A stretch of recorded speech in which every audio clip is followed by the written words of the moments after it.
د افغانستان پر ضد د پاکستان تازه بیان او د اوربند د ختمېدو اعلان د چینایانو وژنه هم پر افغانانو تاوان کړه. جزئیات هم دلته وګورئ او چینل هم سبسکرایب کړئ.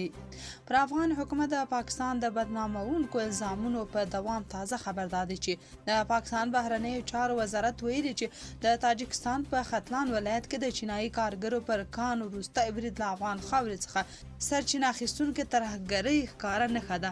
وايي دا پیښه د اسلام آباد دریځ تاییدوي چې افغان خاوره باید د ګاونډیو یا نورو هیوادونو پر ضد د ترهګرۍ لپاره ونه کارول شي. افغان حکومت بیا د چینایانو وژنه د شریرو عناصرو کار بللی. وايي دا کړۍ غواړي چې د افغانستان، چین او تاجکستان اړیکې خرابې کړي.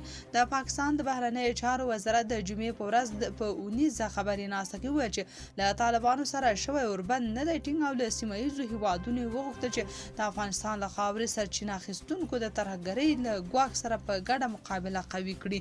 ویان ټینګار وکړ چې د اسلام آباد او کابل ترمنځ تفاهمي اوربند د دوو جګړه ییزو دولتونو ترمنځ د جګړې دودیز اوربند په معنا نه و.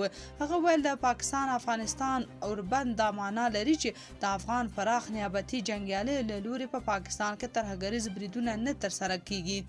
خو له دې اوربند وروسته لوی بریدونه شوي دي. نوموړي زیاته کړه که افغان اتباع په پرله پسې ډول لکه په اسلام آباد او نورو ځایونو کې بریدونه کوي نو بیا د اوربند راتلونکي په اړه هیلهمند پاتې کېدل ډیر ګران دي. هغه ویل چې د پاکستان امنیتي ځواکونه د هر ډول ګواښ پر وړاندې بشپړ تیار دي.